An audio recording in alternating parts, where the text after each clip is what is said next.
All right, welcome back to the hangar for the, what's today, Memorial Day weekend pre-Memorial Day weekend episode of HiFly Radio. So getting rolling on, like I said in the last video, I still haven't done any more on the elevators. I disassembled them. They're at the point where I need to deburr,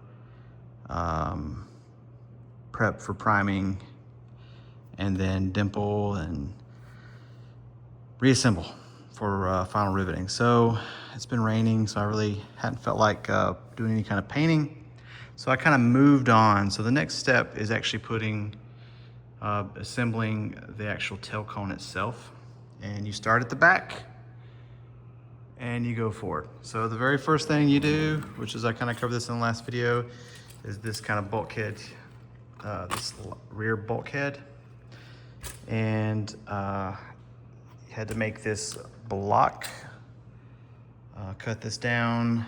I did buy the pre-threaded version versus having to thread it because you need a real beefy tap.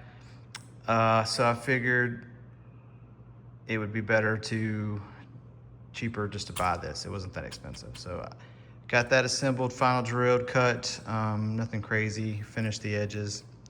The next thing you do is you cut a stiffener and then take this, which is calls it a rudder cable guide, and it's got a nut plate drilled for nut plates. I got to install a nut plate later.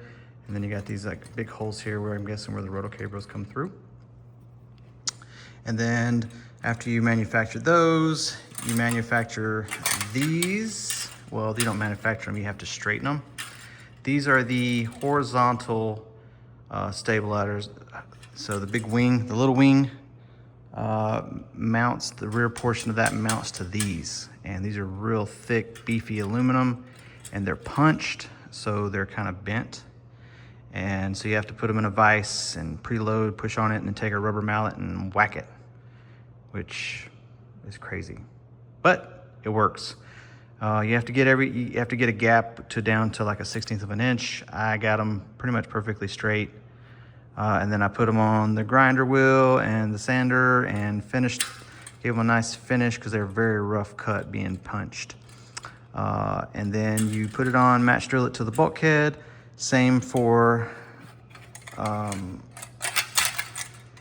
the stiffener. And then the same for the rudder cable support guide. So, and this will be the next bulkhead in front of this one. So this is the very first one at the very tip of the tail, and this is the kind of the next one forward.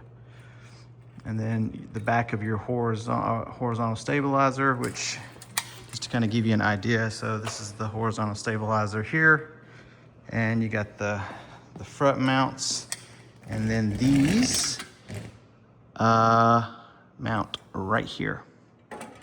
So it kind of goes just like that. Bam. That's what those, looks like it's got 2 holes drilled, so I'll end up having to cleco it in and then match drill the 3rd hole, and I would be willing to bet that it's gonna be upsized to a bolt, because you need to be able to remove the horizontal stabilizer. So,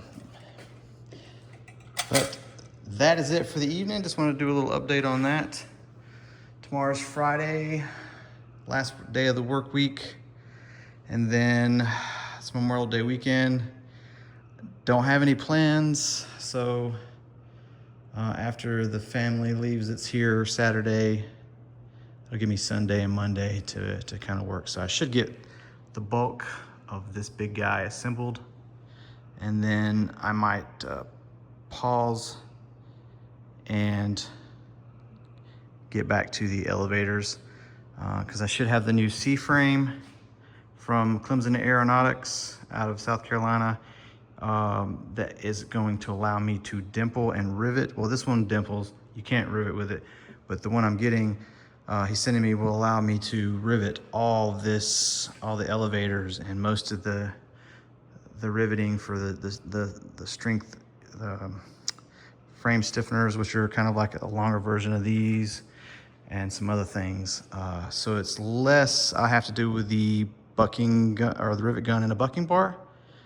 So he said it really speeds up the build. So hopefully, and that's a good thing, because the more I can use a pneumatic squeezer to do riveting versus a bucking bar and a rivet gun, the better. Because like I mentioned in my last videos, it's an art to get all your rivets perfect, and even then they're never perfect. So at least not for me yet. So, but anyways, you guys have a good one. I'm gonna call it a night and go get cleaned up. So don't forget to subscribe, give a thumbs up, thumbs down, any kind of comments, bitches or complaints, or anything specific you'd like to know, let me know in the comments. Cheers.